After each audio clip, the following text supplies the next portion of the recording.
নমস্কার, গুরু কৃপাই কেবলম।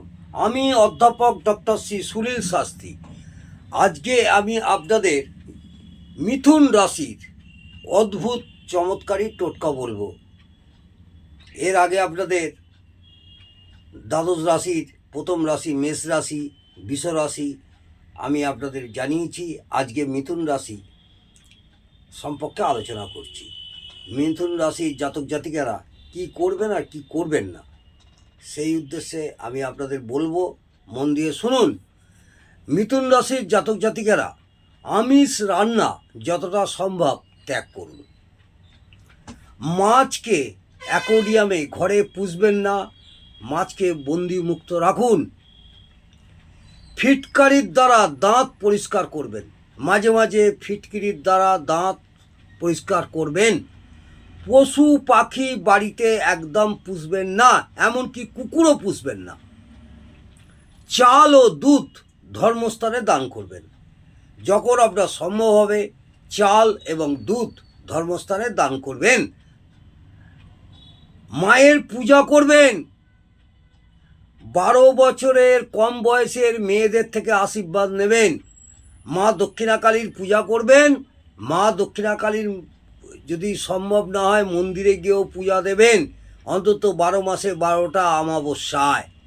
এবং 12 বছরের কম বয়সের মেয়েদের থেকে আশীর্বাদ নেবেন, তাদের ভালোবাসবেন, তাদের কম করেও একটা ক্যাডবেরি হোক যা হোক একটা দান করবেন।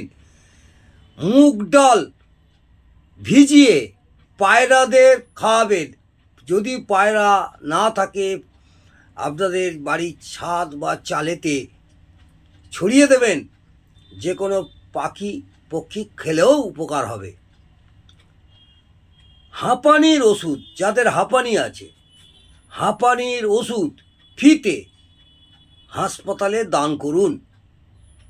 যাদের হাঁপানি আছে তাদের দিতেও পারেন এবং কোনো হসপিটালে আপনি দান করতে পারেন। পায়রা, ভেড়া বা ছাগল বাড়িতে পুষবেন না এবং কোনো পাখি পক্ষও পুষবেন না।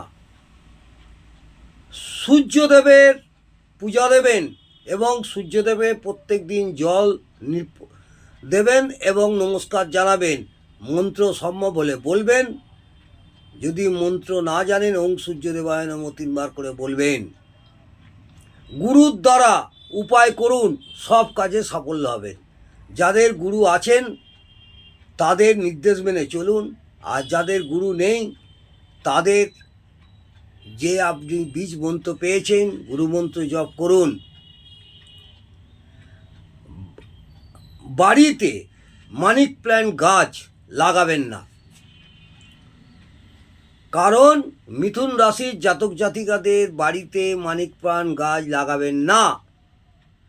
চামড়ার বেল্ট ব্যবহার করবেন না, সম্ভব হলে যতটা পারেন অ্যাভয়েড করবেন।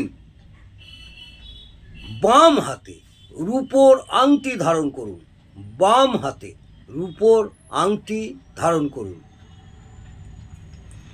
মাটিতে বা মাটির পাত্রতে দুধ ভরে কোনো শুনশান জায়গায় মাটিতে পুঁতে দিন। মাটির ভাঁড় হোক, মাটির ঘট হোক, মাটির হাঁড়ি হোক, ছোট একটি মাটির হাঁড়িতে কাঁচা দুধ ভর্তি করে নেবেন। নিয়ে ওটা একটা চাপা দিয়ে শুনশান, যেখানে নির্জন জায়গা, কেউ না দেখে, এইটা বছরে একবার অন্তত করুন। শুনশান জায়গায় মাটিতে পুঁতে দিন। সবুজ রঙের বোতলে গঙ্গা জল ভরে কোনো নির্জন জায়গায় মাটিতে পুঁতে দিন। এটাও বছরে 1-2 বার করলেই হবে।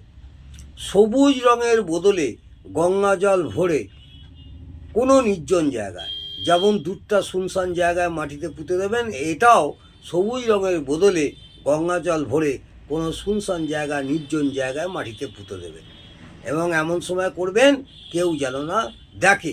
তাহলে আমি বলবো এই চমৎকারী টোটকার ফলে আপনাদের অনেকটাই সাফল্য পাবেন এবং আশানুরূপ ফল পাবেন। জয় মা তারা, নমস্কার।